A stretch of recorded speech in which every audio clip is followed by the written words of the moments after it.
Do you remember the first time you felt like a success? For some of us, that first inkling that we had done something others might admire would be the day we took the training wheels off our bikes and rode alone. Perhaps our earliest memorable achievement was school-related, an A in a class, a terrific kids recognition, or getting picked first in gym class. Many of us, including myself, felt particularly proud, not to mention greatly relieved, when we got our driver's licenses after dealing with those ladies at the DMV. Hopefully, though, we all understand what an accomplishment this ceremony signifies. Today, we have achieved what almost half of South Carolina students are unable or unwilling to. Today, we are high school graduates. In the words of our grandparents' generation, education is the one achievement no one can take from us. We now have a sort of street cred that will open doors that others without a diploma can't enter. Our work will pay off, but for many of us, and I wish it could be for all of us, this is just the jumping off point. A sea of possible successes is within our grasp, but we might need some swimming lessons, a few lifeguards, and some endurance training before we take off our floaties and attempt the dive. Success is not easy to define, although Webster's dictionary tells us it's a favorable outcome or the attainment of wealth, favor, or eminence. While this would satisfy our English teachers for a vocabulary quiz, it does not suit us as individuals.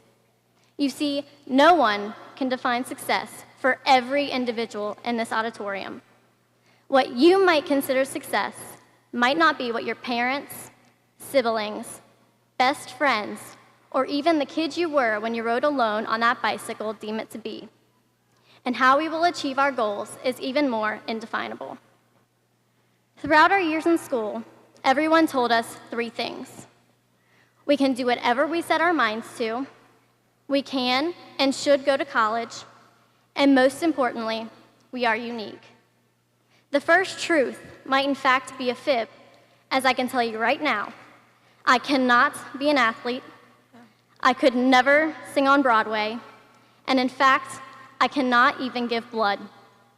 So, 3 dreams of mine were shot dead in the water by virtue of my small stature and my lack of talent. In fact, I'm betting a few of you out there have been rethinking your childhood dreams of running into burning buildings, performing brain surgery, training for the Olympics, or walking on the moon. The second truth is a commendable attempt by our teachers and parents to encourage us to become scholars. It's true that college graduates generally earn more money, but if you got to this point, ticking off the minutes to bells and hating every moment of academic confinement, this truth can be redefined for you. Specialized career training and joining the military are both viable options for your individual paths to success. The third truth is undeniable. We are all individuals, unique, thank goodness, and we can all agree that everyone should have his or her personal idea of how we should approach the sea of opportunities ahead of us. Some of us will choose to surf, some to do agonizing swims in deeper water, while some of us will have fun jumping the little waves. What's important is that we understand that we can move from the security of the shore to exploring the expansive sea. We will only limit ourselves by insisting on one way or by not taking the risks involved in the pursuit of success. Parents and teachers, keep our floaties nearby. Occasionally, we might show up and ask for them, or you might see us taking in too much water. If we keep the flotation devices for too long, recommend the kickboard and send us back out. Remember, we will always need you, no matter how seaworthy we become. And someday, if you need us to swim out to get you, we will be there, because you got us here.